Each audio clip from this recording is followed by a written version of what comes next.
आपके सामने है। लाहौर हाईकोर्ट का फैसला भी जो गुज़श्ता रोज़ था उसमें ये कहा गया कि वज़ीर आला के इलेक्शन का नोटिफिकेशन कलअदम करार नहीं दे सकते, नए इलेक्शन का हुक्म भी नहीं दे सकते, चूँकि ये सुप्रीम कोर्ट के अहकामात की खिलाफ वर्जी होगी। अब सुप्रीम कोर्ट में ये कहा जा रहा है कि जो हालात है पंजाब असम्बली में उसमें तो मुश्किल रखता है हमजा शहबाज का वज़ीर आला के ओहदे पर बरकरार रहना। बहुत ज़्यादा पेचीदा होता नज़र आ रहा है मामला। जी जुनैद, पेचीदा भी है और दिलचस्प भी है। जो तफसीलात अभी मरीम नवाज बता रही थी और साथ ही सिद्दीकी साहब बता रहे थे, उससे वाज़ेह तौर पर नजर आ रहा है कि किसी का भी मौक़िफ़ किसी से भी नहीं मिल रहा है। जो तहरीक इंसाफ के वकला ने कल लाहौर हाईकोर्ट में और समाज के दौरान अपना मौक़िफ़ पेश किया तो वो बिल्कुल अलग था। फिर इमरान खान साहब ने रात में जो कौन से खिताब किया वो मौक़िफ़ बिल्कुल अलग था।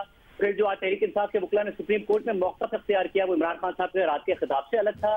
और अब जो परवेज इलाही साहब के वकील बता रहे हैं वो तहरीक इंसाफ के वकला से अलग है। जैसे मुनीर फारूक साहब के प्रोग्राम में कल नून लीग के वकील बता रहे थे कि भाई अगर आपको टाइम चाहिए था तो आपने कल लाहौर हाईकोर्ट की प्रोसीडिंग्स पे क्यों नहीं कहा।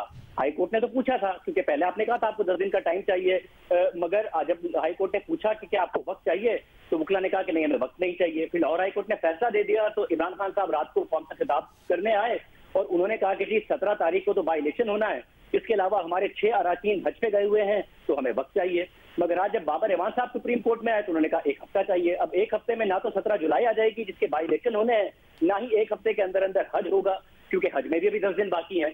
तो ना अराकीन हज वाले वापस आएंगे ना ही बाई इलेक्शन हो पाएंगे। मगर फिर जो बाबर एवान साहब ने राय दी और उसमें उन्होंने ये कहा कि हम परवेज इलाही साहब हमजा शहबाज को वज़ीर आला नहीं मानते, कोई और मौका तलाश किया जाए। मगर परवेज इलाही साहब के वकील ने कहा कि परवेज इलाही साहब जो है वो हमजा शहबाज को वज़ीर आला मानने को तैयार है अगर डेट आगे बढ़ा दी जाए। तो किसी का भी मौक़िफ़ किसी से नहीं मिल रहा है। इमरान खान साहब के अपने वकीलों का मौक़िफ़ इमरान खान साहब से नहीं मिल रहा है और तहरीक इंसाफ के जो वकील का पंजाब में लाहौर हाईकोर्ट में मौक़िफ़ था वो सुप्रीम कोर्ट में नहीं मिल रहा है और सुप्रीम कोर्ट में जो तहरीक इंसाफ के वकील का मौक़िफ़ है वो परवेज इलाही के मौक़िफ़ से नहीं मिल रहा है।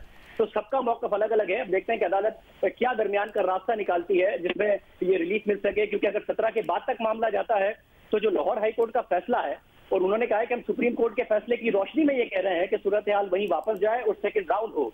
मगर अगर बाई इलेक्शन हो जाते हैं तो फिर उम्मीदवार तो वही होंगे मगर एमपीएस नए होंगे। उसके नतीजे में जाहिर इलेक्शन कमीशन जो 5 है अरकान है वो भी नोटिफाई कर देगा तहरीक इंसाफ के और 17 तारीख को बाई इलेक्शन भी हो गए होंगे। तो फिर सूरत हाल वहीं तो नहीं जाएगी जहां पर पहले हमजा शहबाज और परवेज इलाही साहब के दरमियान मुकाबला होने की सूरत में थी, जो लाहौर हाईकोर्ट का कल का फैसला आया है। तो इसका मतलब एक नया इंतखाब होगा, एक नए सिरे से होगा जिसमें उम्मीदवार तो वही होंगे मगर एमपीएस उनमें नए भी होंगे। तो देखते हैं कि सुप्रीम कोर्ट क्या दरमियान का रास्ता निकाल पाती है। तहरीक इंसाफ का तो बार बार मौका अलग नजर आ रहा है फोरम पर। ठीक है, मुनीब को भी शामिल गुफ्तगू कर लेते हैं। मुनीब, अभी तक की जो समाअत हुई है